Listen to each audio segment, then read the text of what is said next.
Bonsoir et bienvenue à la 9e édition de la soirée Bravoure, une initiative annuelle de l'unité de reconstruction mammaire du service de chirurgie plastique du CHUM.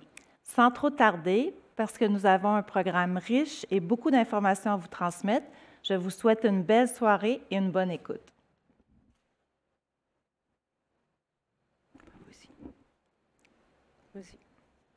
Bonsoir à tous et bienvenue à la soirée Bravoure.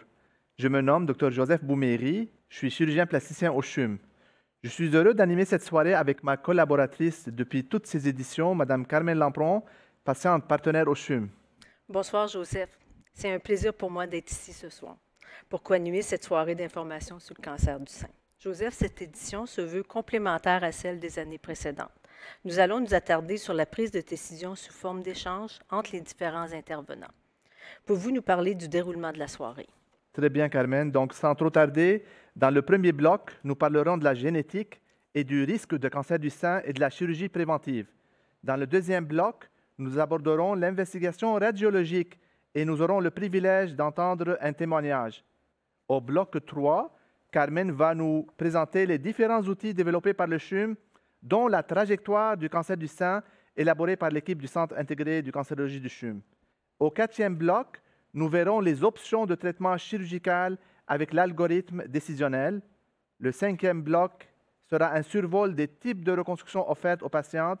Et finalement, le dernier segment de la soirée portera sur les traitements après la chirurgie. Avec mes collègues, nous aborderons ces différentes phases afin que les patientes puissent mieux comprendre et mieux prendre les meilleures décisions leur concernant. Aussi, tout au long de la soirée, à travers la trajectoire du cancer du sein, vous verrez apparaître des liens. Vous pourrez aller les consulter, les sujets abordés durant la soirée. N'hésitez surtout pas à aller les consulter. Dans ce segment, nous parlerons du risque de cancer du sein. Qui devrait-on tester et pourquoi? Nous sommes avec Dr Elafaf.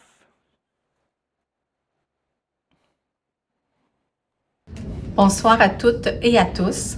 En tant que femme, mais aussi en tant que mère et amie, l'implication de la Fondation du CHUM au projet Bravoure me touche particulièrement. Mesdames, vous le savez mieux que quiconque, aucune femme n'est à l'abri de recevoir un diagnostic de cancer du sein. Actuellement, la médecine avance à pas de géant. C'est donc encore plus important que vous puissiez connaître et bien comprendre toutes les options qui s'offrent à vous afin de faire des choix éclairés. Cette soirée nous rappelle que chaque femme est unique et que son parcours avec le cancer l'est tout autant. C'est pourquoi, à la Fondation du CHUM, nous sommes plus motivés que jamais à nous dépasser et à soutenir les initiatives qui favorisent le meilleur accompagnement possible des patientes.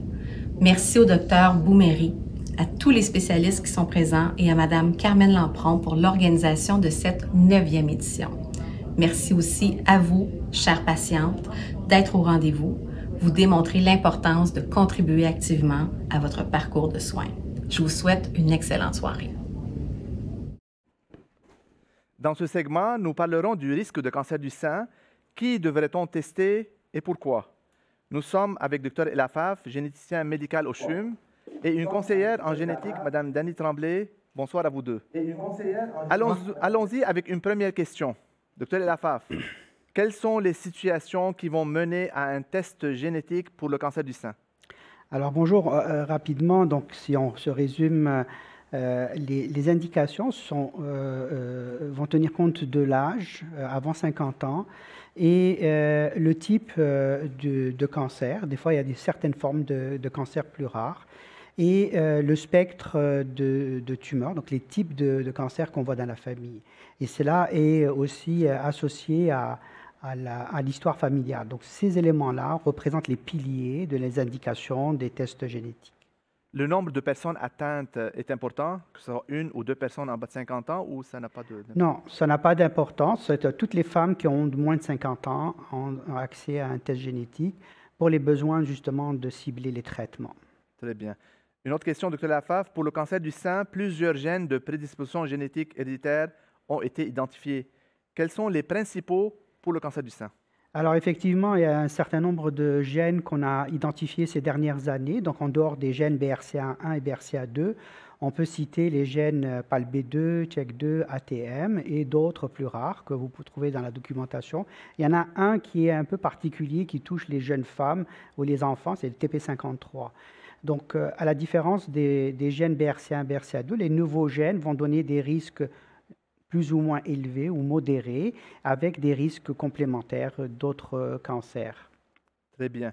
Que fait-on par la suite lorsqu'on a identifié la mutation génétique? Est-ce que c'est long pour obtenir les résultats? Et la question clé, comment rejoindre le service de génétique? Comment rejoindre? Alors, effectivement, donc nous, on insiste beaucoup pour analyser et investiguer le cas index, c'est-à-dire la première personne qui est choisie pour faire un diagnostic dans la famille. Donc, par la suite, on fait des investigations en cascade, donc de proche en proche, parce que la condition va être de transmission dominante et le risque de 50% pour les apparentés proches d'être atteints, d'être porteurs de cette mutation. Alors, le résultat en lui-même, il demande à peu près 3 semaines pour être interprété, techniqué, tout ça. Donc, disons, dans le mois, on peut avoir les résultats. On peut avoir des procédures beaucoup plus rapides dans des cas précis. Sinon, pour rejoindre le service de génétique, il y a un numéro de fax qui est le 514-412-7000 ou bien le 7131. Et puis, il y a aussi l'accès par téléphone. Puis, on a un accès aussi parfois par les conseillères pour des questions plus spécifiques. Ça prend combien de délai avant d'avoir un appel? Donc, quelqu'un qui laisse un message ou un fax pour avoir un rendez-vous pour être testé en génétique? Les demandes sont triées par question, par priorité de traitement. Donc, on a, pour les cas urgents, on s'est fixé comme objectif de voir les patientes dans les 10 jours, parfois plus rapidement. Pour les cas de routine, ça va aller un peu plus longtemps. Mais vu le volume important des demandes, les délais sont un peu plus longs. C'est pour ça qu'on est en train de penser à révolutionner un peu le système en développant le réseau. Très bien, merci. Merci, Dr. Elafa. C'est moi. Je me retrouve avec Mme Dany Tremblay, conseillère génétique au CHUM. Bonsoir. Bonsoir. À quel moment la patiente et ses proches seront dirigés vers vos services? La réponse à la question dépend vraiment si on parle d'une patiente qui a eu un diagnostic de cancer du sein ou si on parle d'une patiente qui n'a pas de cancer, mais chez qui une mutation a été identifiée dans la famille. Donc, dans le premier cas, pour une patiente qui a eu un diagnostic de cancer du sein, c'est souvent, après le diagnostic de cancer, ça va être soit l'oncologue ou le chirurgien qui peut faire la référence en génétique, et c'est à ce moment-là que la patiente va rencontrer la conseillère ou même le médecin généticien pour la première fois.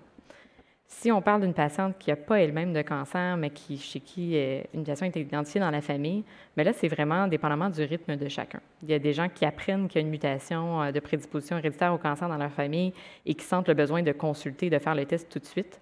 Il y en a d'autres qui peuvent prendre des mois ou même des années avant de se sentir prêts à consulter. Et à ce moment-là, c'est vraiment au rythme de chacun de faire leur demande quand ils se sentent prêts. Merci. Quel soutien leur apportez-vous? Le rôle de la conseillère va vraiment être de, donner de l'information aux patients pour qu'ils se sentent éclairés, pour qu'ils se sentent en mesure de faire un choix pertinent pour sa santé, pour sa trajectoire de soins, en incluant la génétique. Ensuite, la conseillère va aussi aider à la prise de décision. Donc, à savoir, est-ce que je veux connaître l'information génétique? Est-ce que maintenant, c'est un bon moment pour moi? Est-ce que ça pourrait avoir un impact sur fonder une famille ou pas et sur différentes décisions dans la vie des patients? Donc, les réponses à ces questions-là sont très différentes si on pose la question à une patiente qui a un cancer et un traitement actif versus un patient qui fait la trajectoire de façon prédictive, donc sans avoir de cancer. Puis enfin, la conseillère en génétique va aussi supporter les patientes en les orientant vers les ressources. Donc, on a depuis cette année le volet oncogénétique de Parole Onco, qui est une initiative aussi là, ici au CHUM. On peut orienter les patients qui ont le besoin vers des ressources plus psychosociales, psychologues, travailleurs sociaux pour celles qui en ont besoin. Les accompagnez-vous tout au long du processus? On va être présente au long du processus de test génétique. Une fois que la démarche en génétique est complétée, la conseillère en génétique est plus impliquée, mais elle reste toujours disponible de façon ponctuelle et à la demande de la patiente initiale. Et on va surtout suivre la famille par la suite. Puis votre rôle par rapport à celui de la psychologue?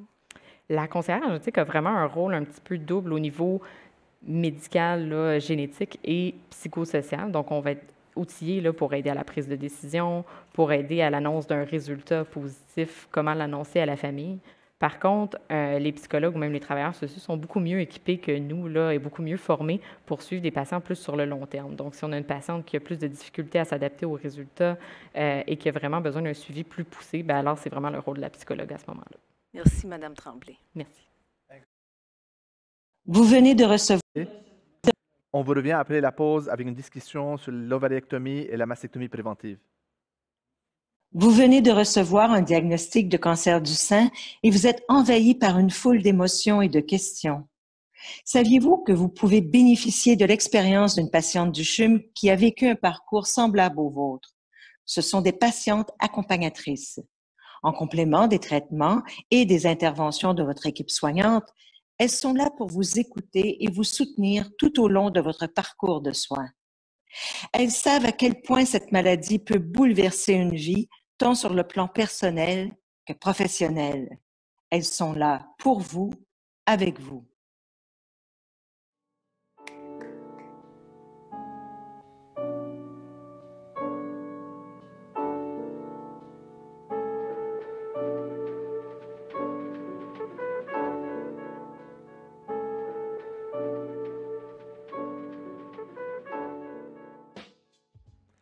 Maintenant, nous allons parler de chirurgie préventive, ovariectomie et mastectomie dans le cas de génétique positive. Nous sommes avec Dr Erika Patoski, chirurgienne oncologue au CHUM, et Dr Diane Provencher, gynéco-oncologue au CHUM. Bonsoir. Bonsoir. Si vous permettez, je vais aborder ce premier segment de l'ovariectomie. Je suis en présence du Dr Provencher. Bonjour, plutôt bonsoir. Bonsoir. Voici une première question. La patiente a appris que la mutation dont elle est porteuse nécessite une ovariectomie préventive, donc on enlève les ovaires. Elle a un risque accru de développer un cancer des ovaires dans le futur. Comment peut-elle prendre la décision et à quel moment elle doit prendre la décision de se faire enlever les ovaires? En fait, on a réussi à identifier plusieurs gènes qui avaient une association, soit cancer du sein et ovaire, ou d'autres, c'est purement ovaire. Et vous avez sur la diapo la liste des gènes qui sont impliqués. Maintenant, ce qu'on a appris aussi au fil des années, c'est que chaque mutation a un peu sa façon de faire, sa signature. Donc, il y a certaines mutations, dont BRCA1, vont possiblement donner des cancers d'ovaire, mais plus tôt dans le parcours. Donc, c'est pour ça que chez ces femmes-là, dès qu'elles ont fini d'avoir leur famille, on va suggérer d'avoir l'ovariectomie et ça peut se passer dès l'âge de 35 ans. BRCA2, par ailleurs, ça va être plus tard un petit peu. Pourquoi? Parce que les cancers de l'ovaire surviennent un peu plus tard. On a les RAD51, CD, BRIP1 aussi, ou c'est plus tardivement. Cependant, Carmen, j'ai un sujet que je voudrais faire part à tout le monde, c'est qu'évidemment, si on enlève les ovaires et les trompes, OK, c'est essentiel, oui, parce qu'on n'a pas beaucoup de moyens de suivi, mais chez les femmes qui sont indemnes de cancer, c'est-à-dire qu'elles n'ont jamais eu de cancer, la ménopause va arriver, mais on va pouvoir avoir recours à une hormonothérapie à ce moment-là, puis elle est hautement suggérée maintenant. Wow, c'est bien éclaircissant, merci. Une jeune patiente peut-elle d'avoir eu des enfants avant d'avoir l'ovariectomie? Absolument, absolument. Il n'y a rien qui va forcer quoi que ce soit. Évidemment, c'est sûr qu'une femme qui est porteuse d'une mutation, il y a un petit peu une épée au-dessus de sa tête, OK? Puis, on n'est pas équipé personne avec une petite boule de cristal pour nous dire qu'est-ce qui va arriver demain, dans 5 ans, dans 10 ans. Fait que c'est important de prendre des décisions rapidement, oui, mais pas trop. Et néanmoins, tant que ces décisions-là ne sont pas prises, OK, on va attendre, on va surveiller de la meilleure façon qu'on peut. Mais évidemment, il ne faut pas tarder trop. Merci, Dr Provencher. Merci beaucoup. Très bien. Je me tourne vers Dr Patoski pour discuter de mastectomie préventive en cas de génétique positive. Dr Patoski, pouvez-vous nous parler pour qui et pourquoi les patientes ont besoin de cette chirurgie préventive si on a les gènes pour un cancer du sein? Oui, merci beaucoup, Joseph. Donc, on a beaucoup de références pour des patientes qui sont vues en génétique avec des mutations BRCA1 et BRCA2 en général. Des fois, on voit des patientes avec d'autres mutations génétiques. Puis, par la suite, on a une discussion avec ces patientes-là pour voir si elles désirent de procéder à une mastectomie totale préventive bilatérale. Fait que, aux États-Unis, on sait que c'est à peu près 40% des femmes avec une mutation BRCA qui vont avoir une ablation des seins. Ici, au Canada, peut-être autour de 30 à 35 %, mais en Europe, il y a des pays où c'est nettement inférieur à ça. Fait que les patientes ont le choix ou de faire un suivi radiologique avec mammo-IRM ou de procéder à une mastectomie préventive qui coupe quand même de 95 % le risque de développer un cancer et ça peut améliorer même la survie. Très bien. Si une patiente désire une mastectomie préventive de l'autre sein pas atteint, en sachant que la génétique est négative et elle a eu un cancer d'un côté, mais parce qu'elle est très anxieuse, elle ne veut pas revivre le même cauchemar, peut-elle avoir cette chirurgie de mastectomie préventive du sein qui n'est pas atteint pour être assurée? Ça, c'est une bonne question parce qu'en clinique, on passe peut-être une quinzaine de minutes sur le cas du cancer, puis on peut passer 45 minutes sur le cas du sein opposé où il n'y a pas de cancer. Parce qu'il y a des lignes directrices qui existent, le NCCN, American Surgeon of Breast Surgeons, qui nous dit que ça prend quand même ou une mutation BRCA1 ou 2 pour enlever le sein opposé, ou un risque à vie de 25 %. Puis la plupart des femmes qui viennent nous voir pour la mastectomie contralatérale ne remplissent pas ces critères. Fait que vraiment, c'est une bonne discussion à avoir avec des patientes. Juste le fait d'être anxieuse, je pense que ce n'est pas assez pour mériter une chirurgie, une ablation du sein avec les risques opératoires, une plus longue anesthésie, la perte de sensibilité et toutes les séquelles. Mais c'est vraiment du cas par cas, puis on s'assoit, puis on en discute longuement pour voir si c'est quelqu'un qui pourrait bénéficier de mastectomie contralatérale. Très bien. Qu'en est-il des aréoles et mamelons? Est-ce que c'est la même chose pour un cancer que pour la génétique? Est-ce que vous gardez les mamelons et les aréoles? Fait qu'on les garde, les mamelons puis les aréoles pour les mastectomies préventives, puis vous travaillez fort, Dr. Boumeri, pour souvent faire la réduction avant ou le redrapage pour qu'on puisse les garder finalement. Pour un cancer, la plupart du temps, on les enlève. Il y a quand même des indications où on peut les garder, mais toutes les sociétés de cancérologie nous disent que c'est sécuritaire de les garder quand c'est une chirurgie préventive. Très bien. Et vous, Dr. Boumeri, est-ce que la reconstruction se fait en même temps et est-ce les mêmes chirurgies que si la patiente avait un cancer? Merci, c'est une excellente question, Carmen. Donc, toujours dans les cas de génétique positive, on veut enlever les seins, on veut garder les mamelons et on veut reconstruire immédiatement par des implants. Et il y a des cas parfois particuliers qu'on met des expanseurs, ça dépend des cas, mais habituellement, c'est une chirurgie unique dans le même temps que la mastectomie. On met les implants et la matrice dermique, on reconstruit les seins immédiatement. Et si les seins sont tombants, comment faites-vous? Ça, c'est une bonne question, comme on avait parlé. Donc, quand les seins sont tombants ou il y a une chute des mamelons, on fait dorénavant une chirurgie de redrapage des seins, comme en esthétique. On remet les seins à la bonne place, les mamelons à la bonne place, et on prépare les seins à une mastectomie préventive 3 à 4 mois plus tard, dépendant des listes d'attente au CHUM. Mais habituellement, donc, on remet les mamelons à la bonne place parce qu'on veut préserver les mamelons. Comme vous voyez sur la diapo, la patiente qui avait des seins qui étaient un peu tombants, inégaux, on les met égaux au début, et par la suite, à la prochaine diapo, vous allez voir qu'on enlève les seins et on le reconstruit immédiatement par des implants. Donc, ça prend 2 chirurgies, mais ça sauve des mamelons et des aréoles. Merci beaucoup, Dr. Boumeri. Merci, Dr. Provencher. Merci, Dr. Patoski. Au retour, nous aborderons l'investigation radiologique et nous aurons le privilège d'entendre une patiente qui va nous partager son choix. Le CHUM offre une multitude de services pour accompagner et soutenir ses patientes tout au long de la maladie. Que vous ressentiez de la détresse psychologique, que vous ayez besoin de conseils en nutrition, que vous ayez des craintes en lien avec votre sexualité ou encore que vous souhaitiez connaître vos prédispositions héréditaires et les risques de développer un cancer, le CHUM est là pour vous. Consultez votre équipe soignante ou votre médecin traitant qui pourront vous référer à l'un de nos services.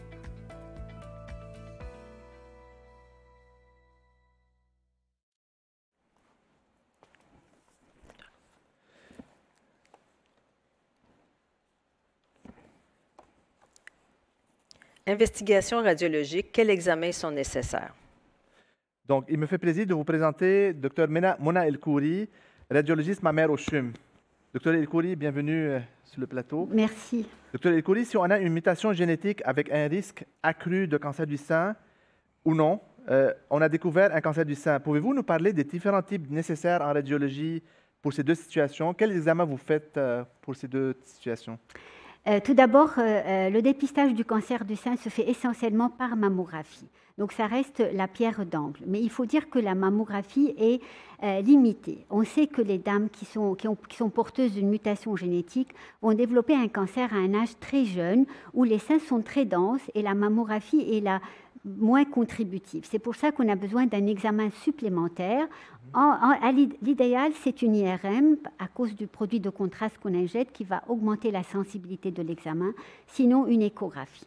Pour les personnes qui ont eu un diagnostic récent de cancer de sein, des fois aussi la mammographie n'est pas assez pour s'assurer qu'il n'y a pas d'autres cancers ailleurs dans les deux seins. Donc on ajoute un autre examen, que ce soit l'IRM ou l'échographie. Très bien, Dr. Khoury. Si on a une image suspecte, vous allez procéder à ce qu'on appelle une biopsie. Comment procédez-vous? Est-ce que c'est douloureux?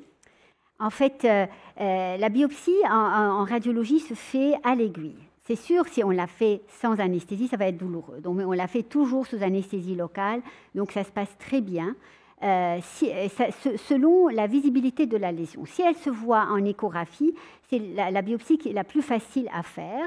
Donc, c'est sûr, on vous rassure, c'est pas douloureux, on ne sent que l'anesthésie locale. Si l'anomalie, on la voit en mammographie, on la fait sous guidage mammographique, c'est ce qu'on appelle une biopsie stéréoguidée ou par tomosynthèse, ou en IRM, on la fait sous guidage IRM. Donc, quel que soit donc, quel que soit le guidage, en fait, c'est sous anesthésie locale sans douleur. Parfait. Est-ce que toutes les patientes auront ces examens radiologiques dont vous avez mentionné et à quelle fréquence elles doivent les faire? Et ceci en cas de suivi d'un cancer ou en cas de génétique positive en attendant la mastectomie préventive? À quelle fréquence? Donc, en fait, comme je viens de dire, les patientes qui sont porteuses d'une mutation génétique ont un risque de développer un cancer à un âge très jeune. Donc, la mammographie, à ce moment-là, où les seins sont très denses, n'est pas du tout l'examen idéal. Et on ne veut pas irradier le sein sans pouvoir, après, voir l'anomalie. Donc, on commence à l'âge de 25 ans par une IRM. Et puis, à partir de 30 ans, on ajoute la mammographie à l'IRM sur un rythme annuel. Chez les personnes qui ont eu déjà un diagnostic de cancer de sein, si ça a été diagnostiqué avant 50 ans, on ajoute à la mammographie annuelle une IRM. Sinon, c'est une mammographie annuelle après. Très bien. Alors, en résumé, pour la mastectomie et l'ovariectomie préventive, on doit évaluer le risque selon le type de mutation BRCA1 et 2 ou autre, l'histoire familiale et l'âge d'apparition du cancer du sein dans la famille. Vous pourrez alors décider si vous optez pour une reconstruction immédiate ou non. Vous serez dirigé vers les services appropriés au CHUM qui vous accompagnent durant votre prise de décision. Merci, Dr. Khoury. Merci, Joseph, pour cet éclaircissement fort intéressant. Je me trouve maintenant en présence de Mme Geneviève Girard, qui va nous partager son histoire depuis l'annonce qu'elle est porteuse du gène BRCA2. Bonsoir. Pour vous parler de mon histoire, puis de peut-être contribuer à alimenter la réflexion des gens qui se sont, comme moi, posé plusieurs questions à l'annonce du gène. Donc, je dois remonter un petit peu dans le temps. Dans la famille du côté de ma mère, il y avait 10 enfants, donc 4 filles. L'une d'entre elles a eu un diagnostic de cancer du sein à 30 ans, puis elle en est décédée à 40 ans. Par hasard, pour les 3 autres sœurs, dans la trentaine, elles ont toutes subi la grande opération qu'on appelait à ce moment-là, dans le fond, qui est l'hystérectomie, et aucune d'entre elles a développé le cancer du sein. Ensuite de ça, quand j'avais 45 ans, ma cousine, qui était âgée de 36 ans à ce moment-là, a eu un diagnostic de cancer du sein et ils ont décidé d'investiguer dans la famille pour finalement découvrir la présence du gène BRCA2 dans notre famille. Alors, suite à cette annonce-là, j'ai décidé d'assister à la rencontre d'information à l'hôpital Saint-Sacrement de Québec avec la docteure Chiquette. Et après la rencontre, évidemment, j'étais un peu sous le choc de recevoir toutes ces informations-là, puis incapable à ce moment-là d'aller passer le test de génétique. Donc, 3 ans plus tard, ma sœur a décidé d'aller faire le test de génétique et heureusement pour elle, le résultat a été négatif. J'étais pas encore prête à ce moment-là, mais quelques mois plus tard, une de ses amies qui avait aussi le gène BRCA2 a reçu un diagnostic de cancer des ovaires. Et là, mon père et ma sœur m'ont convaincue d'aller faire le test. Donc, en juillet 2019, j'ai fait la prise de sang et en septembre, on m'annonçait que j'avais le gène BRCA2, effectivement. Et ça fait un peu comme l'annonce quand on voit l'annonce de la personne qui tombe à la renverse quand elle reçoit le résultat d'un cancer. Pour moi, ça m'a fait la même chose que si on m'annonçait que j'avais un cancer. Puis comment vous en êtes venu à vous faire enlever les ovaires et l'utérus, donc on appelle l'hystérectomie avec ovariectomie? dans la même semaine que j'ai reçu le diagnostic, le résultat plutôt du test de génétique, mon médecin de famille m'a annoncé que j'avais 4 fibromes de 4 cm, que j'avais aussi de l'endométriose et des polypes. Et là, ma première réaction, ça a été d'avoir regretté de ne pas avoir fait le test plus tôt parce que je me disais qu'il était maintenant trop tard, que j'avais peut-être déjà le cancer. Heureusement, on a fait l'hystérectomie et on m'a enlevé aussi l'utérus, donc tout au complet. Puis, c'était bénin, mais j'étais vraiment soulagée. Mais en même temps, j'ai réalisé à quel point ça aurait été important de le faire plus tôt puis d'être en prévention. Puis, comment vous avez pris la décision pour avoir la mastectomie préventive? Puis, quel type de chirurgie vous avez décidé de faire? Alors, suite à l'hystérectomie, je n'étais pas encore décidée de ce que j'allais faire au niveau des seins, même si le fait d'avoir l'hystérectomie diminuait mes chances d'avoir le cancer du sein. Et à ce moment-là, j'ai écouté des conférences bravoure. J'ai aussi communiqué avec une patiente du CHUM qui m'a raconté son histoire. Et ensuite de ça, j'ai pris rendez-vous avec le docteur Patoski, l'oncologue, pour avoir plus d'informations. Et lors de mon rendez-vous avec elle, elle m'a posé la question qu'est-ce que je ferais si on m'annonçait demain matin que j'avais le cancer du sein? Puis sans hésiter, j'ai répondu que je serais prête à me faire enlever les seins puis que ça ne me dérangeait pas. Alors, c'est à ce moment-là que j'ai compris que, en fait, pour moi, c'était plus important d'aller en prévention, de tout enlever, puis que c'est comme ça que je serais soulagée. Alors, en mars 2021, j'ai eu le redrapage parce que j'ai décidé de garder mes mamelons. Donc, on a fait le redrapage et en avril 2022, j'ai eu la mastectomie avec la reconstruction. Merci beaucoup. Comment vous vous sentez aujourd'hui? Qu'est-ce que vous aimeriez dire aux patientes et aux proches qui vous écoutent? Bien, dans le fond, avec le recul, je réalise que les sœurs de ma mère puis ma mère qui n'ont pas eu le cancer du sein, c'est sûrement en grande partie parce qu'elles avaient eu la grande opération à l'époque, qui a sûrement diminué grandement leur chance d'avoir le cancer du sein. Je réalise aussi, j'espère que mes enfants, avec mon histoire,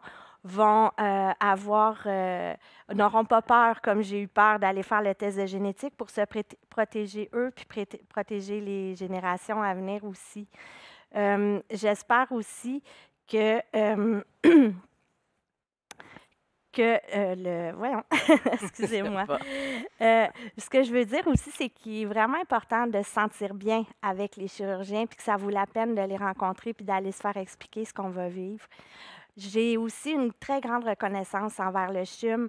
Puis quand je dis le CHUM, c'est vraiment toute l'équipe, les chirurgiens, les gens qui nous donnent les rendez-vous, tout ça, parce qu'on est vraiment très bien accompagnés. Puis je me sens privilégiée d'avoir été suivie ici. Je réalise aussi qu'avec les 3 chirurgies que j'ai subies, que maintenant, je peux tourner la page, puis je peux avancer sans avoir la crainte à chaque 6 mois, soit suite à la résonance magnétique ou à la mammographie, de me faire annoncer un diagnostic de cancer du sein. Puis pour finir, bien, ce que j'ai réalisé vraiment, c'est que quand on y va en prévention, on est en pleine santé. On n'a pas eu de radiothérapie, de chimiothérapie. Alors, la convalescence est beaucoup plus facile. On guérit rapidement. Puis, le résultat esthétique est vraiment impressionnant. Donc, moi, ce que je conclurais en disant qu'en fait, j'ai eu l'impression d'avoir eu la chance de changer ma destinée puis de pouvoir agir sur la suite de ma vie. Donc, c'est vraiment un privilège. Wow! Merci beaucoup pour ce beau témoignage. Votre histoire va toucher plusieurs patientes qui vous écoutent et se demandent c'est quoi leur décision à prendre. Alors, merci beaucoup. Merci. Donc, après la capsule, Carmen va nous présenter le début de la trajectoire lors de l'annonce du diagnostic de cancer du sein jusqu'au moment où les différentes orientations de traitement se présentent. Connaissez-vous les fiches santé produites par les experts du CHUM? Une fiche santé sur le cancer du sein est gratuite, disponible sur notre site Internet.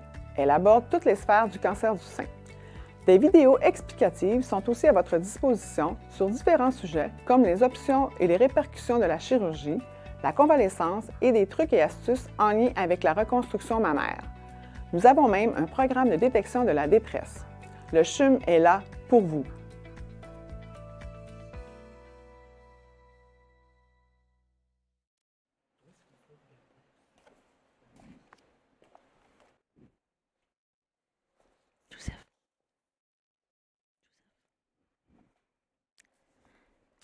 Merci.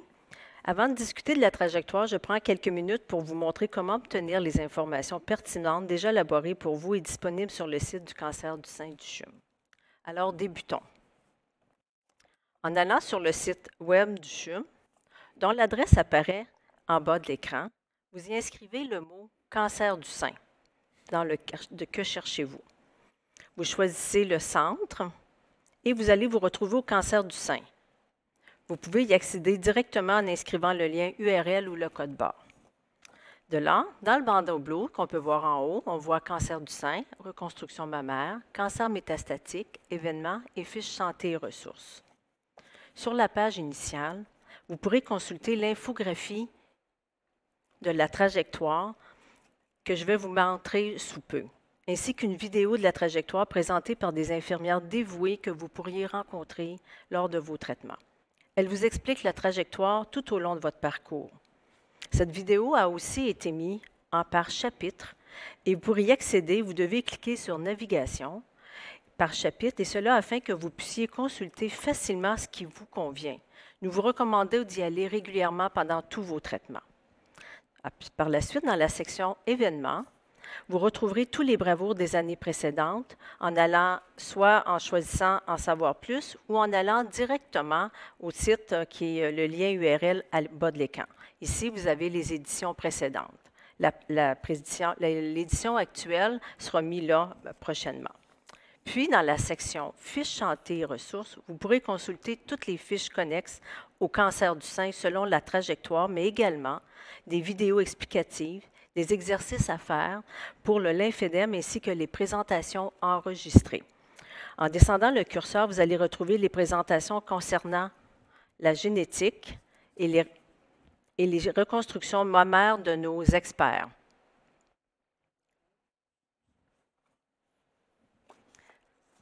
Désolée, elle n'a pas pu se télécharger. Maintenant, si on regarde la trajectoire,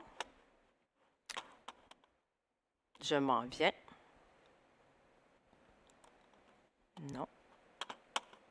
Ici, si on regarde la trajectoire, elle est conçue afin de mieux comprendre le parcours et l'ordre de vos traitements. Tous n'ont pas le même parcours. Pour vous familiariser avec des termes nouveaux, nous y avons introduit sommairement un lexique avec les termes auxquels vous serez exposés. Alors, si on s'en vient ici, dans l'encadré bleu, on note des explications du stade.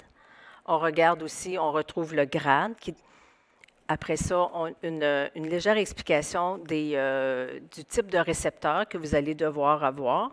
Pour certains, aussi des examens que vous allez avoir passés et expliqués par Dr. El-Khoury. Et à cette étape, un coup qu'on a passé tout ça, si on revient au tout début, on a 3 orientations possibles. Et on descend.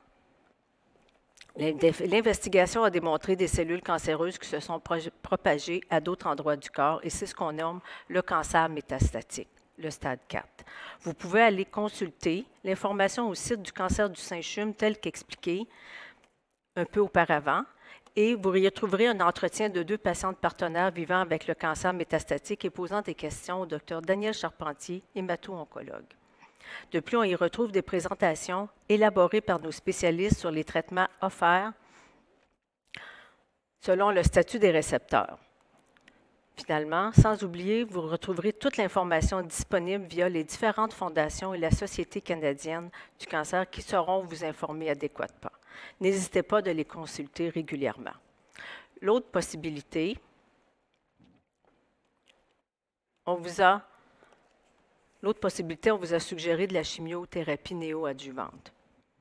Ici, on retrouve dans l'encadré bleu, que quand on descend sur la trajectoire, la chimiothérapie, les objectifs et les critères poursuivis. Dr. Younan, souhaiteriez-vous commenter sur les critères et le pourquoi? Alors donc, bonsoir à tous. Bonsoir Joseph, bonsoir Carmen. Ça nous fait plaisir d'être ici à une nouvelle édition de Bravoure en ligne. Alors, pour la thérapie néoadjuvante, c'est donc, comme le nom l'indique, c'est un traitement avant la chirurgie, donc avant l'opération. C'est surtout, on va sélectionner les patientes qui ont 2 sortes de tumeurs particulièrement, donc celles dont les 3 récepteurs ER, PR et HER2 sont négatifs. C'est des tumeurs qui sont plus agressives et qui répondent beaucoup mieux à la chimiothérapie dès le départ.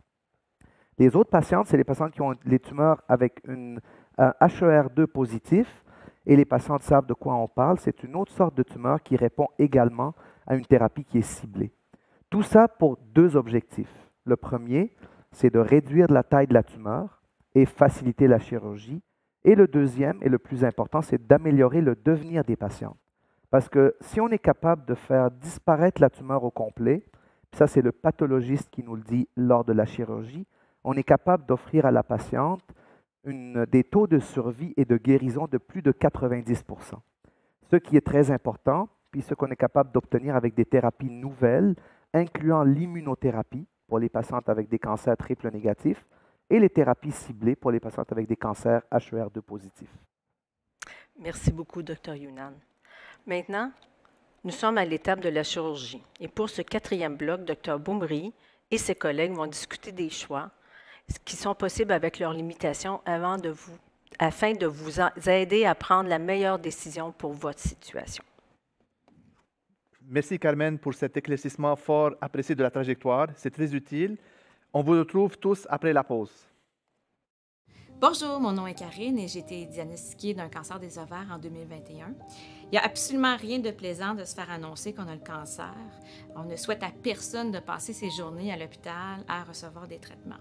Dans mon cas, la perte de poils et de cheveux a été extrêmement difficile et éprouvante, étant donné qu'il s'agit d'un effet secondaire assez apparent. Heureusement, je suis extrêmement reconnaissante des services et du soutien de la Fondation Virage, tant au niveau des services capillaires, au niveau des services en ligne tels que le yoga et tout le soutien et l'écoute des nombreux bénévoles. Toutes ces petites attentions-là ont été extrêmement magiques et ont eu un impact là, très important au niveau de ma guérison. Merci à tout le personnel de Virage d'avoir mis du pétillant dans ma vie.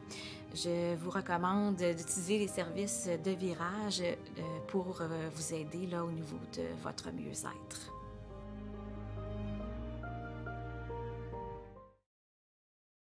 Nous sommes rendus à parler de mastectomie partielle avec oncoplastie niveau 1 et 2. Joseph, pouvez-vous nous présenter les intervenants?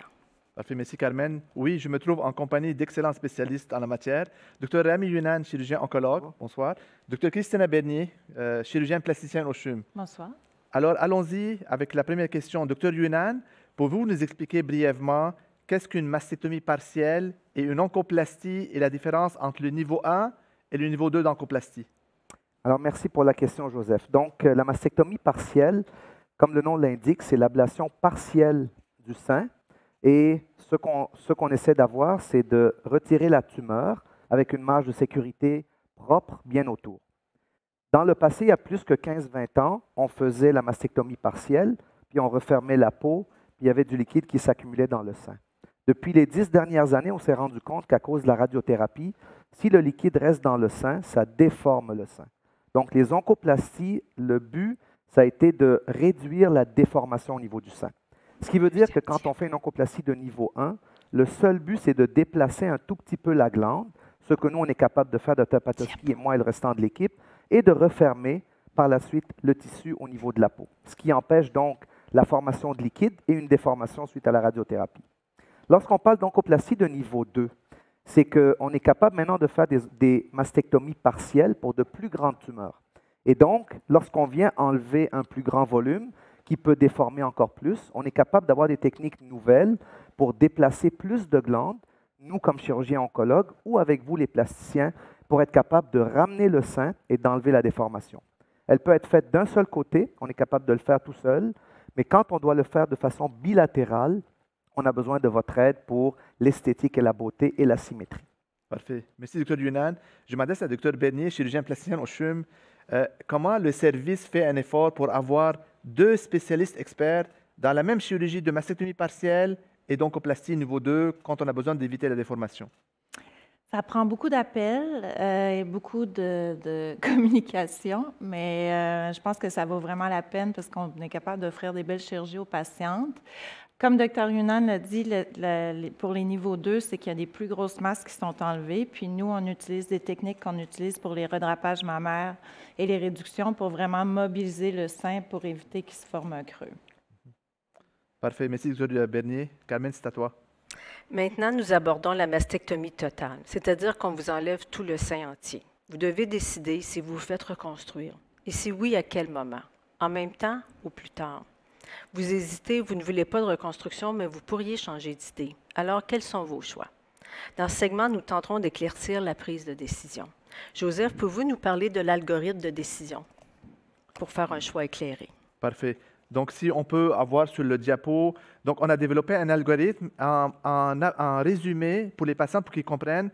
Quand on opte pour une mastectomie totale, si les patients décident de se faire reconstruire, on va offrir une option du plus simple au un peu plus complexe selon le gabarit de la patiente. Habituellement, si la patiente accepte d'être reconstruite, on va lui dire on va vous reconstruire dépendamment avec un expanseur ou un implant ou le lambeau abdominal, le DIEP, ou avec le grand dorsal, dépendamment de l'indication.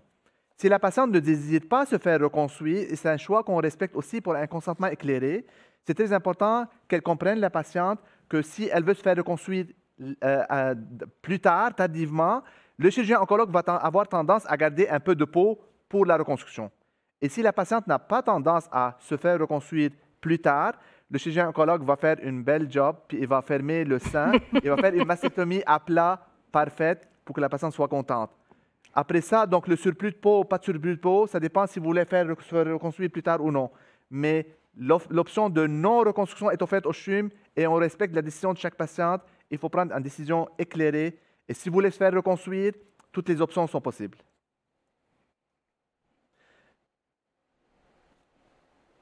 Maintenant, je me tourne vers mes collègues, Dr. Younan, Dr. Patowski, Dr. Bernier, afin de mieux comprendre la mastectomie sans reconstruction.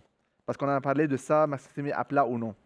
Dr. Patowski, une patiente qui ne désire pas de reconstruction immédiate et qui veut une mastectomie totale sans surplus de peau. Elle veut une mastectomie parfaite à plat, que certains appellent à plat. Est-ce que c'est possible?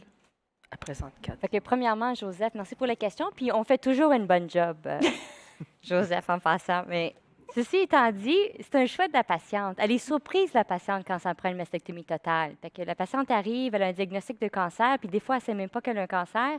Puis là, on explique qu'effectivement, c'est dans plusieurs cadrans où la tumeur est trop grosse par rapport au volume du sein, puis ça prend une mastectomie totale. Donc déjà, ça, c'est difficile à gérer. Puis par la suite, on leur pose la question, voulez-vous une reconstruction ou pas? Parce qu'on a des excellents plasticiens au CHUM qui peuvent vous faire une reconstruction en même temps. Fait que là, ça prend une période, je pense, de réflexion. Mais la réponse est définitivement oui. Fait que c'est vraiment un choix personnel. Un peu comme en dehors du CHUM, les patients devraient avoir le choix d'avoir une reconstruction parce que des fois, ce n'est pas offert, c'est en dehors du CHUM. Puis ici, il faut toujours donner l'option de procéder à une chirurgie sans reconstruction. Là, on voit des belles photos des patientes qui ont vraiment une poitrine plate, qui ne désirent pas de reconstruction plus tard.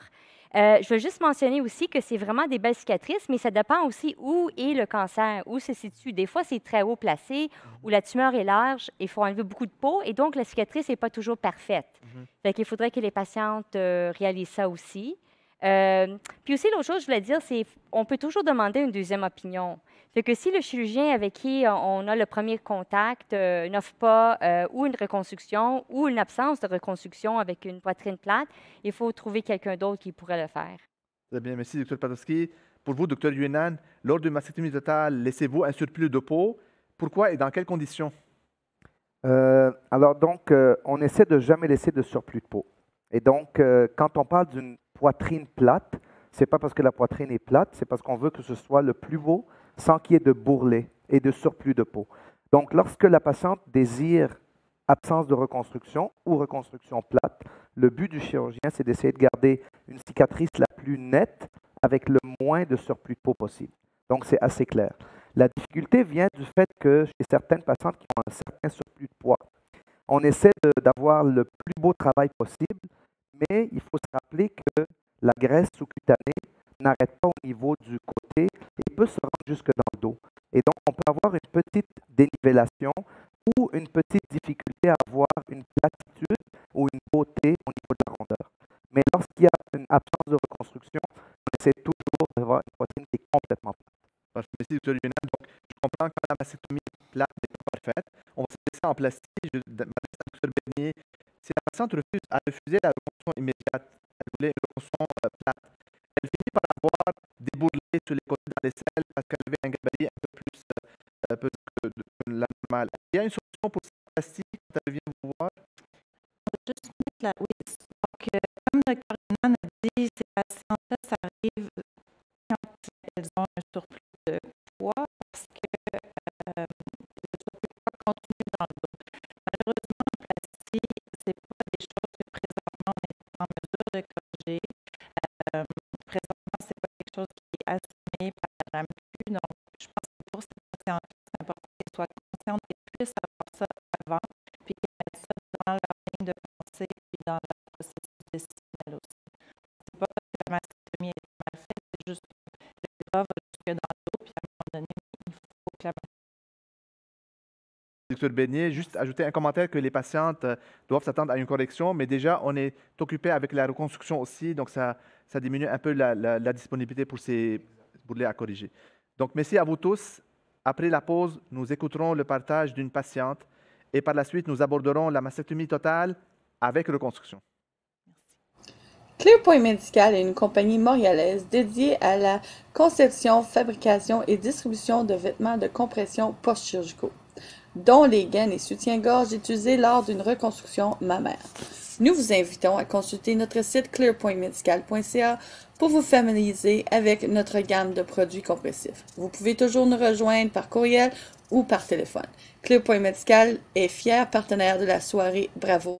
J'ai le privilège d'être en compagnie de Mme Marie-Soleil Perron. Elle va nous partager son parcours. Bonjour Marie-Soleil. Bonjour Carmen.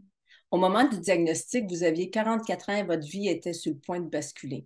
Pouvez-vous nous parler de la période de l'annonce du diagnostic avec l'investigation que vous avez eue? Oui, évidemment, à 44 ans, on ne s'attend pas à se faire dire ce genre de diagnostic-là. Surtout que moi, la mammographie n'avait rien démontré, puis que je suis allée en échographie par mesure de prudence. Et puis c'est vraiment quand la radiologiste m'a mentionné qu'elle voyait une petite masse et qu'elle aimerait ça me revoir le lendemain matin pour une biopsie à l'hôpital. C'est vraiment là que moi, le souffle m'a coupé.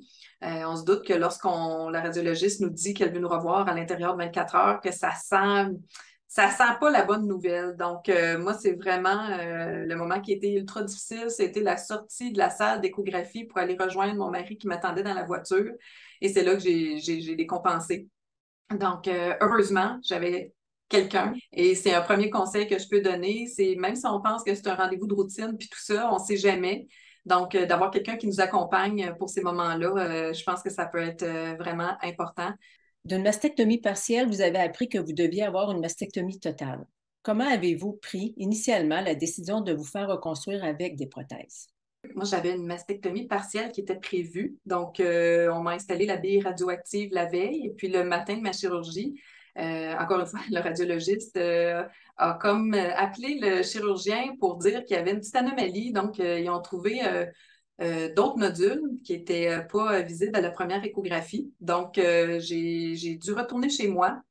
Et puis, on m'a rappelé pour me dire que c'était pour être une mastectomie complète finalement. Donc, ça changeait vraiment la donne pour moi. Ça a été un second choc, si on veut. Et puis là, je devais répondre à des questions rapidement du type, qu'est-ce qu'on fait pour la reconstruction? Est-ce qu'on y va avec une reconstruction immédiate avec un expanseur? Qu'est-ce qu'on fait avec le mamelon? Donc, je me suis vraiment basée sur les conseils du chirurgien qui perçoit notre boule de cristal. Donc, au moment où on a pris la décision, on pensait que c'était pour être une bonne décision de poser un expanseur. Moi, après ma mastectomie, j'ai eu de la chimiothérapie. Après ça, j'ai eu une petite chirurgie pour enlever les ganglions sous l'aisselle. Puis après ça, j'ai eu la radiothérapie. J'ai développé une radiodermite importante. Mon mari est devenu un expert dans la pose de pansement, mais ce fut quand même un passage douloureux. J'essayais d'agrémenter mes visites à la radiothérapie avec des demandes spéciales côté musique. Donc, l'équipe de techniciennes était vraiment incroyable. Et puis, après la radiothérapie, bien, il y a eu la reconstruction par gonflement de l'expanseur. Donc, c'est sûr que ça demandait beaucoup de visites à l'hôpital en pleine période de pandémie. Donc, on gonflait petit peu par petit peu pour finir avec une chirurgie pour la pose de la prothèse permanente. Entre-temps, j'ai développé un lymphédème, donc je devais porter un manchon 24/7. Donc, ça a été un parcours un peu houleux qui s'est soldé par devoir avoir un retrait de la prothèse permanente parce que la prothèse était rendue collée à la peau et puis ça a créé un milieu infectieux inflammatoire. Donc, la recommandation, c'était de retirer la prothèse là, permanente. Wow. Vous avez opté pour un DIEP. Qu'est-ce qui a motivé votre choix?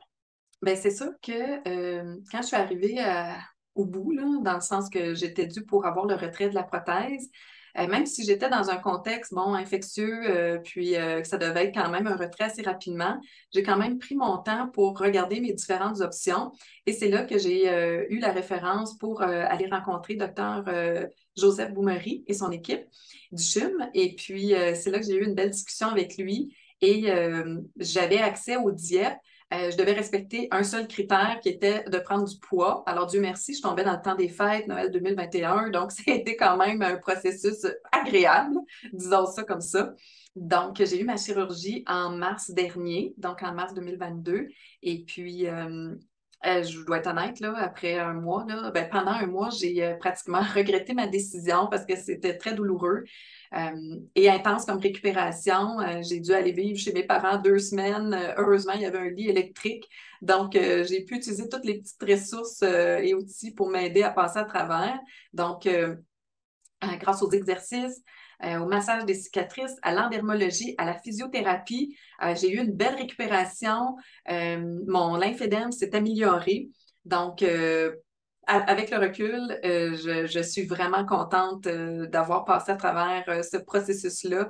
Puis, ça m'a, comme je dis en blague, ça m'a ramené un peu à la vie dans le sens que j'ai pu reprendre plein d'activités que j'avais délaissées parce que j'avais presque plus de mobilité de mon bras. Donc, ça m'a redonné accès à une vie quasi normale. Donc, c'est incroyable comme effet. Finalement, Marie-Soleil, nombreuses femmes vous écoutent et se retrouvent dans la même situation que vous. Qu'aimeriez-vous leur dire pour prendre une décision qui leur convienne? Mais je pense qu'au final, l'important, c'est justement de se donner le temps de réfléchir à nos propres besoins. Oui, les équipes de chirurgiens ont leurs besoins, les équipes techniques, puis tout ça, mais vraiment de prendre le temps de réfléchir à ce qu'on désire, puis de prendre le temps, même si on est dans une situation d'urgence. Donc, de se donner 24, 48 heures, même plus, quand on est dans une situation urgente, c'est pas de la mauvaise pratique, au contraire, je pense que ça peut juste nous permettre d'arriver à une situation qui va nous convenir à nous pour que chaque femme, dans le fond, qui vivons ça, puisse avoir la solution la plus appropriée pour elle. Donc, vraiment se donner le temps, ça serait mon meilleur conseil. Merci beaucoup, Marie-Soleil. Ce fut un partage fort intéressant et il va inspirer tellement de personnes qui nous écoutent ou qui vont nous écouter dans le futur. Merci beaucoup, Carmen, de cette belle opportunité de partage. Cancer du sein, mastectomie totale avec reconstruction. Si vous permettez, Carmen, avant de parler du prochain sujet, j'aimerais juste revenir sur le témoignage vraiment éclairant de Mme Perron. C'est sûr que la trajectoire peut être un peu houleuse, le processus peut être houleux pendant la reconstruction. Si on a un expanseur, on a la radiothérapie, on peut avoir de l'infection, mais les équipes sont là pour vous sortir de là. Il y a d'autres options qu'on peut essayer de choisir aussi pour vous sauver la reconstruction. Donc, n'hésitez pas à consulter et à être toujours positive. Ça va marcher à un moment donné. Merci pour ce point d'information, Joseph. Nous allons maintenant aborder les différentes options de reconstruction mammaire. Et ce que je comprends, beaucoup de femmes sont mal informées sur les possibilités qui leur sont offertes. Oui, vous avez bien raison, Carmen. C'est un sujet mal compris avec beaucoup d'informations erronées. Nous allons ce soir faire un survol rapide des options de chirurgie les plus fréquentes de reconstruction mammaire pour donner l'information sur quel type de chirurgie est la plus appropriée à choisir, en mettant l'accent sur le choix possible, les indications et les limitations pour un choix éclairé et consentement éclairé.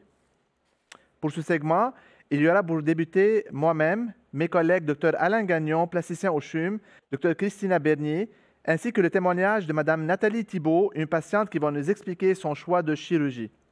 Eh bien, cette question vous est adressée, Joseph. Lorsqu'une ablation complète du sein est recommandée et que la patiente désire des implants mammaires, dans quel cas il y aura des expanseurs ou bien des implants directement? En plus, quelles sont les contre-indications? Est-ce qu'elle devra avoir plusieurs chirurgies? Parfait.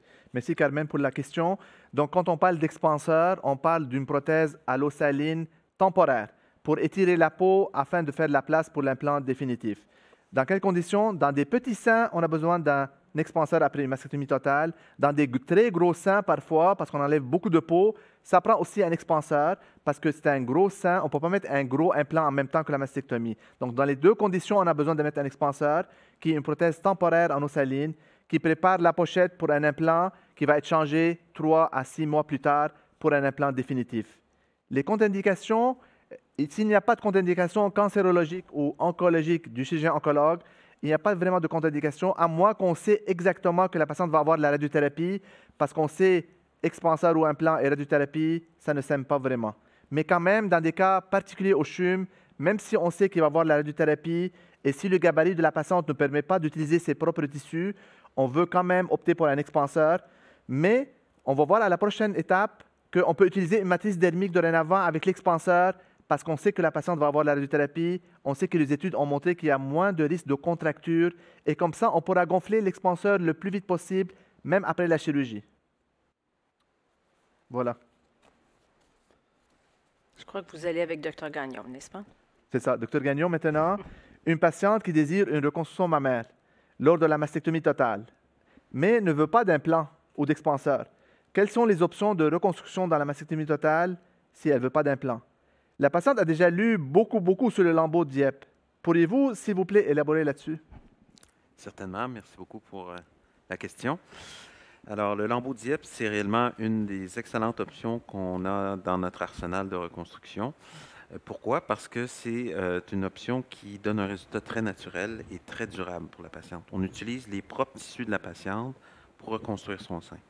Alors, ce qu'on fait, c'est qu'on va aller prélever l'excès de peau et de graisse au niveau du bas-ventre et on va aller chercher le vaisseau qui nourrit ça. Ensuite, on va transférer au niveau du sein où ces vaisseaux-là vont être connectés sur des vaisseaux nourriciers au niveau du thorax. Donc, ces connexions-là sont faites au microscope et ça permet de reperfuser le lambeau. Par la suite, tout ce qui nous reste à faire, c'est de sculpter le lambeau pour faire un sein qui ressemble le plus possible à l'autre sein. Donc, c'est très utile dans les cas où il y a une mastectomie unilatérale, puisque l'apparence, la texture va être beaucoup plus semblable à l'autre sein que si on utilisait un implant dans ces cas-là. Donc, quelles sont les indications? Bon, on a d'abord, s'il y a de la radiothérapie qui a été faite dans le passé, on sait que les tissus sont très cicatriciels, ils ne vont pas très bien tolérer la présence d'un implant. Donc, ça entraîne souvent une contracture capsulaire, un implant qui est devenu très dur et douloureux. Donc, on peut à ce moment-là remplacer l'implant par un lambeau Dieppe. Également, il y a des patientes qui sont opposées à avoir des implants mammaires. Ils ne désirent pas de corps étranger, donc on peut leur offrir une reconstruction naturelle. Et puis finalement, des patientes qui ont un petit bedon, donc qui sont intéressées à s'en débarrasser. On voit ici un résultat de Dieppe au sein droit. Ce qu'on peut voir, c'est qu'il y a une pastille de peau un peu plus grande, parce que ça, c'est une reconstruction qui était faite dans un deuxième temps après la mastectomie. Donc, on a dû rajouter un segment de peau pour remplacer la peau qui avait été enlevée. Le reste du lambeau, on enlève la peau, on ne conserve que la graisse et puis il est enfoui sous la peau du thorax. Ici, on a un autre exemple d'une reconstruction immédiate. Donc, là, on a été capable de préserver la peau du sein. Et donc, on a simplement mis une petite pastille du lambeau Dieppe pour remplacer l'aréole et le mamelon. Très bien. Merci, Dr Gagnon. Après la capsule, nous entendrons Mme Nathalie Thibault qui va nous parler de son choix de reconstruction. Restez des nôtres, encore plusieurs sujets à venir.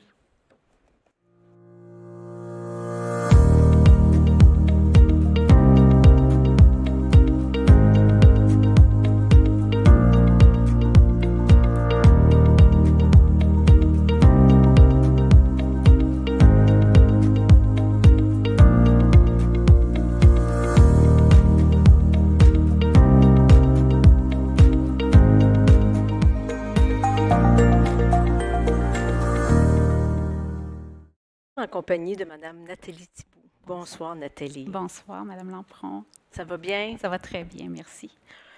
On va commencer. Pouvez-vous nous parler de l'annonce de votre diagnostic? Certainement. Alors, en avril dernier, j'ai découvert une masse à mon sein droit Alors, j'ai immédiatement pris rendez-vous avec mon médecin de famille et j'ai communiqué avec la clinique de santé du sein pour passer ma première mammographie de dépistage, mammographie que je n'avais pas passée à 50 ans. Suite aux mammographies, j'ai passé d'autres examens comme une biopsie, une échographie avec la radiologiste et je posais beaucoup de questions. Elle a vite compris que je cherchais à obtenir des réponses et c'est là qu'elle m'a dit que j'avais 50 de chances d'avoir un cancer du sein et j'étais dans la moyenne haute. Alors tout de suite, j'ai su que je m'alignais vers une annonce de diagnostic de cancer du sein. Alors là, naturellement, j'ai vécu beaucoup d'émotions, hein, la tristesse, la colère, le sentiment d'injustice, l'insécurité, mais j'étais surtout bouleversée de devoir annoncer ça à mes proches. 3 semaines plus tard, le docteur Viau, le chirurgien, m'a annoncé que j'avais un cancer du sein. À ma grande surprise, j'ai bien pris la nouvelle, probablement parce que je m'étais préparée psychologiquement à cette annonce et également parce que j'avais été lire à ce sujet. Fait que moi, j'étais rendue à l'étape des questions. Mais qu'est-ce qu'on fait maintenant? Puis là, vous avez opté pour avoir une chirurgie qu'on nomme le DIEP, donc le lambeau abdominal qu'on vient tout juste de parler. Pouvez-vous nous parler comment vous en êtes venu à prendre cette décision? Bien, moi, j'ai eu la chance que Dr Viau, mon chirurgien, je dis mon chirurgien, m'a parlé des différentes options qui s'adressaient à mon type de cancer du sein, dont le DIEP. Et moi, je me rends compte, par contre, depuis que j'ai eu cette annonce-là, que ce n'est pas tous les chirurgiens ou tous les médecins qui parlent de chirurgie par DIEP à leurs patientes. Puis pourtant, ils devraient tellement le faire. Parce que moi, suite à ce que le docteur Viau m'a parlé, m'a expliqué concernant l'opération, concernant l'équipe du CHUM, puis les bienfaits de cette qu'on vient d'entendre, dans le fond, c'est là que j'ai pris ma décision. Moi, c'est comme, mon Dieu, j'ai le privilège de recevoir ce type d'opération-là. Alors, moi, ça me répond complètement à mes besoins. J'étais contente de pouvoir, puis j'étais émerveillée surtout. Alors, de ce que je comprends, vous avez été opérée dans le cadre du programme de récupération rapide mis en place depuis quelques mois. Comment s'est passée votre expérience?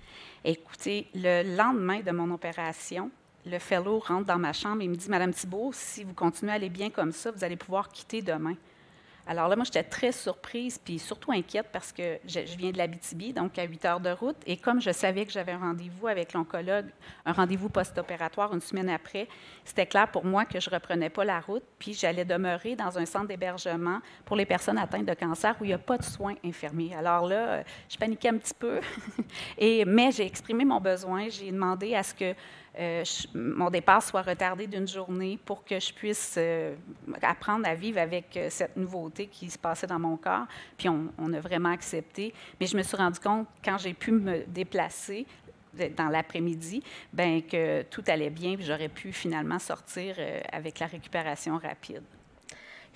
Quel message aimeriez-vous donner aux patientes et à leurs proches qui vous écoutent? Bien, écoutez, il y a tellement de beaux messages que j'aimerais laisser. Bien, tout d'abord, de demeurer positive, malgré que c'est une annonce qui est lourde à apprendre. Demeurer positive. Moi, dans mon cas, je crois que mon positivisme, c'est ce qui m'a aidé à garder le cap dans cette aventure-là. Je vous dirais, ne vous isolez pas. Hein, restez entouré des gens qui vous aiment, qui veulent vous accompagner. Quand vous allez chez le chirurgien, chez le médecin, préparez-vous des questions, c'est important, puis de vous faire accompagner par quelqu'un qui pourrait être là, puis qui pourrait reprendre le relais si ça devient trop émotif ou bien s'il y a trop d'informations. Je vous dirais que si vous consultez des sites Internet, bien, allez voir ceux qui sont fiables. Donc, la Fondation du cancer du sein, la Fondation du cancer, l'Association du cancer, celui du CHUM qui regorge une multitude d'informations pertinentes et importantes. Et vous avez parlé tout à l'heure de la trajectoire du cancer du sein, toutes les fiches de santé qui existent. C'est un bijou, ce site. Et c'est pour des personnes en région éloignée, écoute, d'avoir accès à tout ça, c'est encore très, très riche comme information. Finalement, je crois que vous aimeriez faire un remerciement, alors je vous laisse la parole. Bien oui, je veux faire, c'est sûr que je ne terminerai pas ce témoignage-là sans remercier, bien, premièrement, les gens qui ont été précieux dans cette aventure-là. Je pense entre autres à mon conjoint, mes enfants, ma famille, ma belle famille, ma bonne amie Angèle qui était là dans les annonces cruciales, à tous mes amis, mes collègues. Je les remercie sincèrement, j'ai eu de l'amour comme ça ne se peut pas.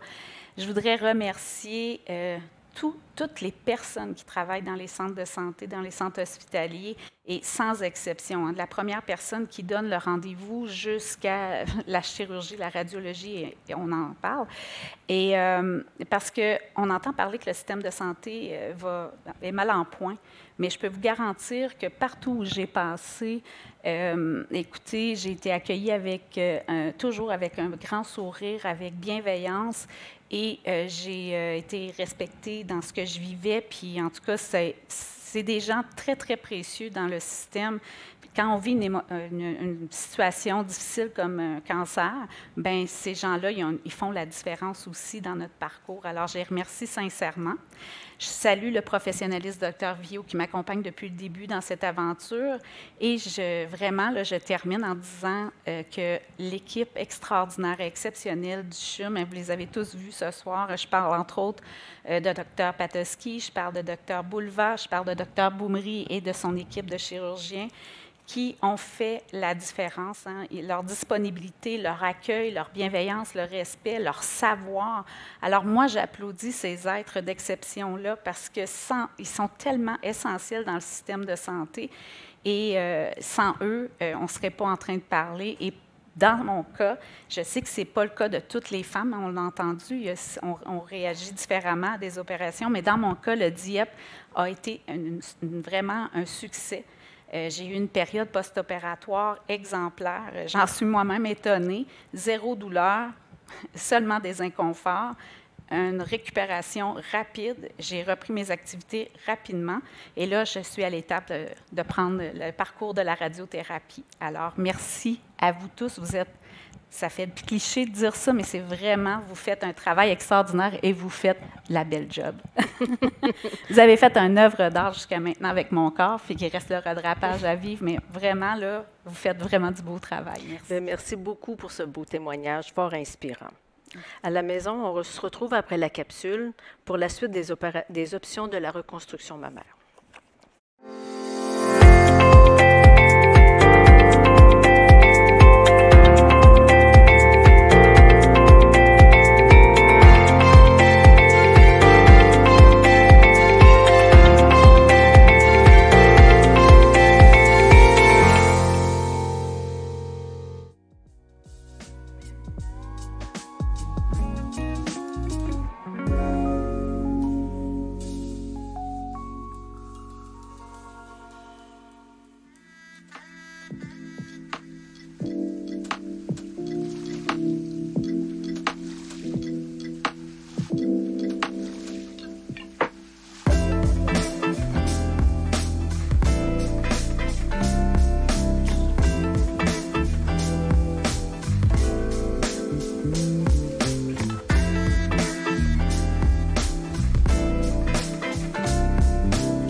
Voilà de retour.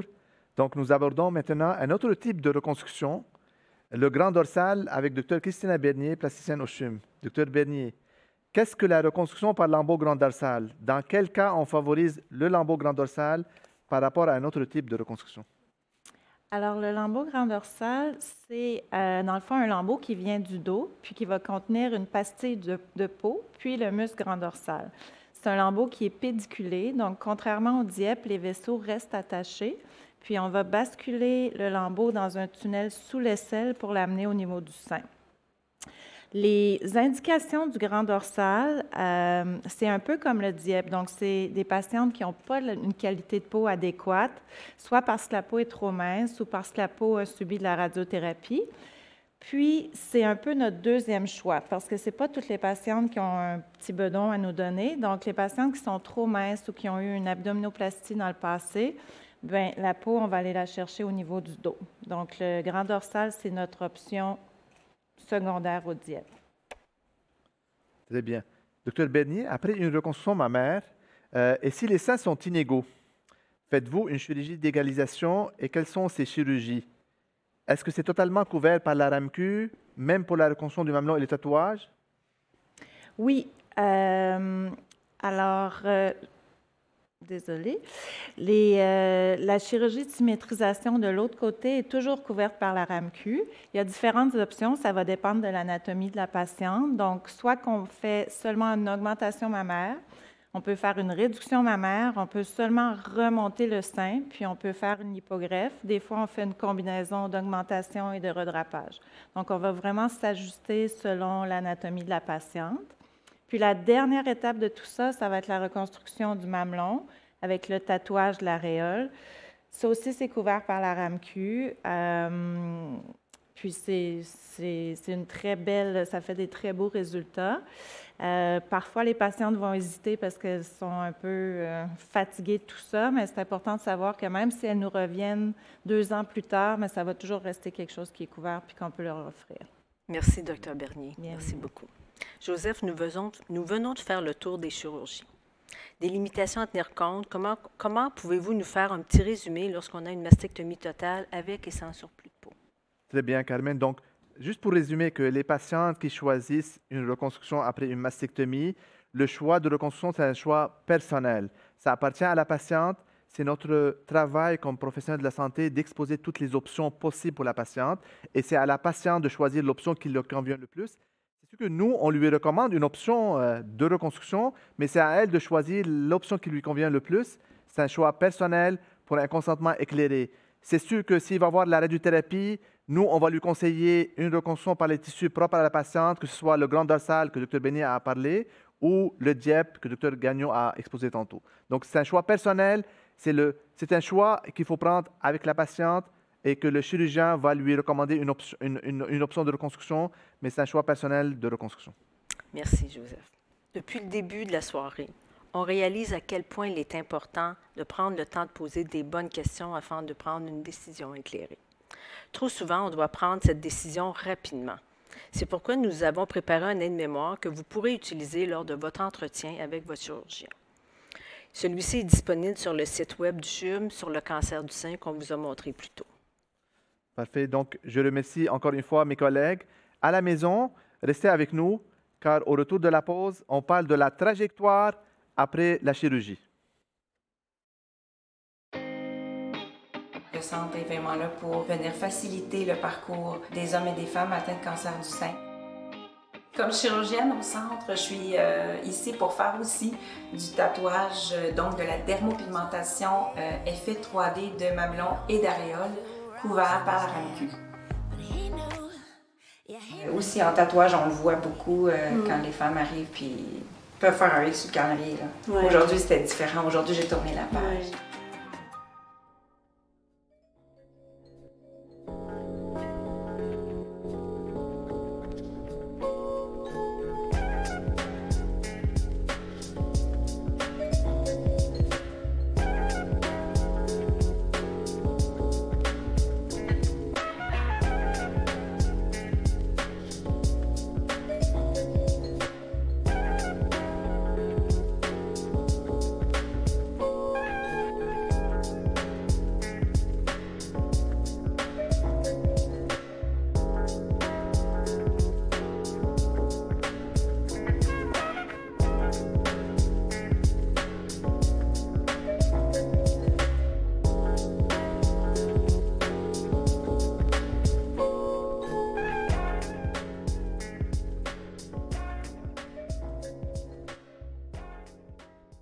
Sans trop tarder, nous voilà au dernier segment de la soirée.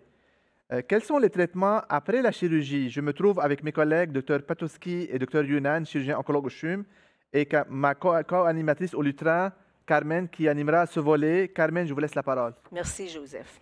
Nous voilà rendus après la chirurgie. La très longue attente des résultats est maintenant derrière vous et l'orientation des traitements aura plusieurs orientations. Parfois, ce qui avait été prévu avec les résultats de biopsie initiale peuvent être différents de se retrouver sur une plus grande partie analysée lors de la chirurgie. Alors, c'est à cette étape que les traitements se décident. Certaines auront terminé, d'autres iront en radiothérapie, comme ici. Quelques-unes devront retourner en salle d'opération. Elles auront, parce que les marges analysées en pathologie auront démontré la présence de cellules cancéreuses. Et finalement, pour plusieurs, on aura besoin de chimio, attendez que je m'en vienne ici, de chimiothérapie dite adjuvante, donc après la chirurgie. Ici. On les retrouve, les différents agents, selon le type de récepteur qu'on a parlé un petit peu plus tôt, selon que vous ayez un récepteur hormonal, triple négatif ou HER2. Vous allez remarquer que ceux qui ont eu, les celles que je devrais dire, ont eu de la chimio néoadjuvante auparavant, un certain nombre devront avoir de la chimiothérapie pour compléter, en ce qui concerne les triples négatifs et HER2 positifs. Dr. Younan, pouvez-vous nous expliquer pourquoi on doit faire cette chimio par la suite? On revient encore une fois, les 3-4 dernières années, Carmen, les traitements puis la trajectoire de soins, que ce soit en chimio, hormonothérapie, c'est beaucoup complexifié, puis beaucoup de plus en plus sectorisé. Alors, on a parlé tout à l'heure des traitements néoadjuvants pour les patientes qui ont les 3 récepteurs négatifs ou le récepteur HER2 qui est positif. Il y a quelques années, c'était simple, toute la chimio était donnée avant, et il y avait de l'Herceptin uniquement qui était donné après pour les patientes qui avaient le récepteur HER2+. Depuis 2-3 ans, on a des trajectoires qui se sont complexifiées. Pour les patientes qui ont un cancer triple négatif, je vous avais dit tout à l'heure que ce qu'on recherche, c'est une réponse complète de la tumeur en pathologie. Donc, si on est capable d'avoir une réponse complète, il n'y aura pas d'autre traitement pour un triple négatif. Mais s'il reste de la tumeur, pour améliorer le devenir de la patiente et réduire le taux de métastase, on se doit de lui proposer des traitements supplémentaires qui se complexifient, que ce soit le Xeloda, une chimiothérapie orale, ou des inhibiteurs PARP ou d'autres thérapies aussi. Quant au maintenant cancer HER2+, c'était facile il y a quelques années.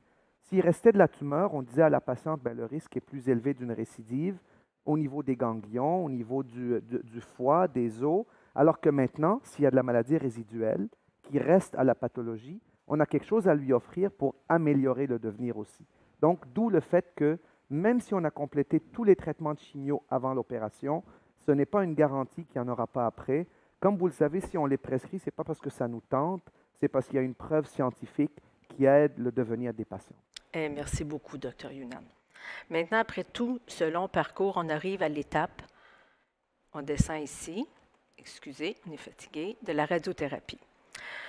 On voit que quand c'est une mastectomie partielle, la grande majorité des patientes auront de la radiothérapie et selon les critères spécifiques, les radio-oncologues décideront du nombre et de l'étendue des zones à irradier. Cependant, un certain nombre de patientes avec mastectomie totale auront quand même de la radiothérapie. Dr. Patoski, pouvez-vous nous expliquer quand les patientes seront dirigées vers une consultation en radio-oncologie? Oui, bien sûr. En fait, pour la mastectomie partielle, je vais juste faire un petit point, ça prend tout le temps, la radiothérapie par la suite, pour diminuer le risque de récidive. Sinon, le risque est autour de 30 %. Avec la radiothérapie, c'est nettement en bas de 10 %. Puis les patients nous demandent souvent combien de traitements de radiothérapie, est-ce que je vais avoir 20, est-ce que je vais avoir combien de semaines, pour planifier finalement leur traitement. Le problème, c'est qu'on ne le sait plus. Avant, c'était facile. Ça fait 21 ans que je suis en pratique. Pendant 15 ans, c'était très facile. Je disais 1 mois à tout le monde. Maintenant, ça peut être 1 mois, ça peut être 3 semaines, ça peut être 5 jours. Fait que ça, c'est plus complexe maintenant. Fait que je veux juste que les patientes savent ça aussi, parce qu'il y a des avancées un peu comme la chimiothérapie que Dr. Younan vient d'en discuter. Pour la mastectomie totale, les patientes sont déçues quand il y a de la radiothérapie après parce que ça peut avoir un impact sur la reconstruction, même quand il n'y a pas de reconstruction. Fait qu'on leur dit, écoutez, si votre masse, elle est grosse, puis là, plus que 4 cm sont référés, si les manches sont proches, si la tumeur est d'approche la peau ou du muscle et où le chirurgien coupe, il y a quand même des cellules pas très loin. On pose la question au radio-oncologue si ça vaut la peine de donner une radiothérapie supplémentaire ou si les ganglions sont touchés. Avant ça, il y avait toujours des règlements. Est-ce que c'est 4 ganglions dans la radiothérapie? Est-ce que c'est 1 à 3 ganglions? Maintenant, chaque fois qu'il y a des ganglions touchés, on les réfère parce qu'on fait de moins en moins d'évidements axillaires. Fait que maintenant, la radiothérapie remplace beaucoup l'évidement axillaire parce qu'il y a beaucoup moins de risque de lymphédème avec la radiothérapie. Fait que juste parce qu'on réfère quelqu'un, ça ne veut pas dire qu'ils vont nécessairement avoir la radiothérapie, mais c'est une belle discussion à avoir avec des spécialistes dans le domaine. Merci beaucoup, Dr. Patoski. Certaines patientes ayant reçu des récepteurs positifs aux hormones devront compléter les traitements avec des molécules dites bloqueurs hormonaux ou anti-hormones. Vous remarquez que la longueur des traitements, si on descend ici, vous remarquez que la longueur des traitements ainsi que les agents utilisés seront ajustés selon que vous êtes ménopausé ou pas. Votre équipe médicale saura vous orienter et vous informer adéquatement. D'autres patientes devront compléter le cycle de traitement avec un médicament qu'on appelle le récepteur HER2 positif. Ce traitement doit se poursuivre pour compléter 1 an de traitement total. La vidéo explicative qu'on vous a montrée au tout début, elle explique en détail qui et les effets des bloqueurs hormonaux avec l'Herceptin aussi pour le HER2 positif. N'hésitez pas à consulter cette trajectoire périodiquement avec la vidéo. Rapidement, Dr. Patoski, nous avons terminé, nous sommes rendus au suivi nécessaire pour les traitements actifs. Pouvez-vous nous en parler rapidement?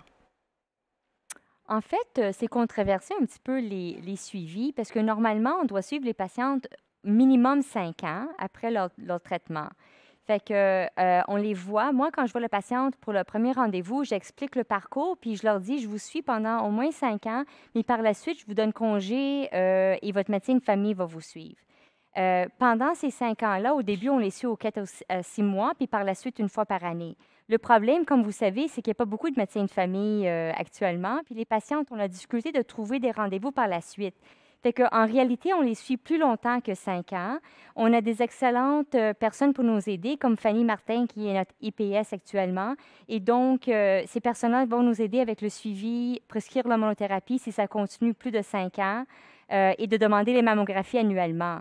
Mais juste pour répéter, ça ne prend pas vraiment un chirurgien oncologue parce que le risque de récidive tombe beaucoup après 5 ans. Fait que ça prend juste un suivi par un médecin ou une infirmière praticienne. Avec des examens annuels. Avec des examens annuels, examens physiques annuels et une mammographie annuelle. Si quelqu'un est très jeune avec des seins denses, la radiologiste va nous dire si ça prend une résonance magnétique en plus ou une échographie en plus de la mammo. Mais dans la grande majorité des patients, ça prend juste une mammographie annuelle. Très bien. Donc, un grand merci à Dr. Patoski, Dr. Yunan et Carmen pour ces explications. Nous vous revenons pour le mot de la fin après la capsule. Plusieurs services infirmiers sont disponibles au CHUM pour soutenir ces patientes tout au long de leur parcours. Des infirmières pivots en oncologie et une infirmière praticienne spécialisée sont là pour vous.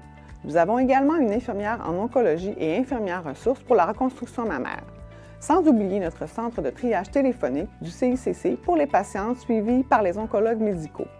Et notre coffre qui contribue à assurer l'accessibilité, la fluidité et la continuité des soins et services. Le CHUM est là pour vous.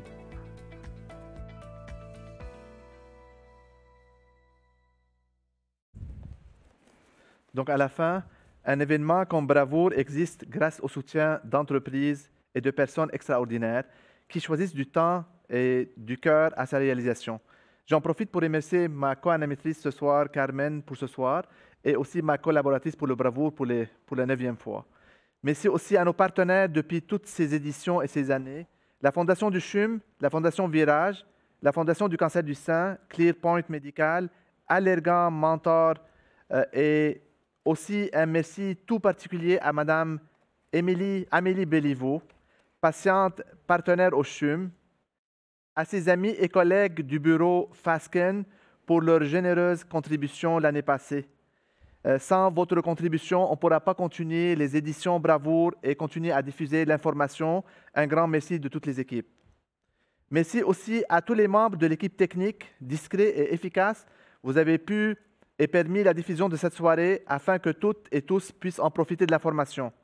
Merci à tous mes collègues spécialistes et experts du CHUM qui, encore cette année, ont pris le temps de partager avec vous leur expertise afin de vous transmettre l'information dont vous avez besoin pour prendre de bonnes décisions et un consentement éclairé avec vos traitements pendant une période remplie de questionnements suite à votre diagnostic. Je rajouterai un gros merci à toi, Joseph. Et merci à nos bénévoles, aussi dynamiques qu'engagés, Mme Lise Georges, Mme Valérie Daigneault, Mme Marie-André Côté et Macha Guy, qui sont toutes deux patientes partenaires et des bonnes amies à moi. Un merci tout spécial à Mme Lynn Dolan, directrice adjointe des communications et accès à l'information. Avec son soutien inconditionnel depuis le début de la pandémie, elle a fait toute la différence pour amener à bien les soirées Bravoure en virtuel. Et merci, merci à nos patientes qui ont témoigné avec la générosité et l'authenticité avec lesquelles vous avez raconté votre histoire. Votre résilience et votre courage inspireront plusieurs des personnes qui nous écoutent ce soir. Et en terminant, merci à vous tous et toutes à la maison qui ont partagé ces moments avec nous. C'est vrai que vous n'êtes pas seuls et j'espère que vous l'avez ressenti ce soir. Bravoure se tiendra l'an prochain, le 4 octobre, en présentiel, pour son 10e anniversaire. Alors, on vous y attend. Nous vous enverrons aussi un sondage. Merci de le remplir car votre opinion est importante et nous permet de nous améliorer. Merci Carmen. Encore une fois, merci à tous et à toutes et bonne fin de soirée et à l'année prochaine, le 4 octobre, en présentiel.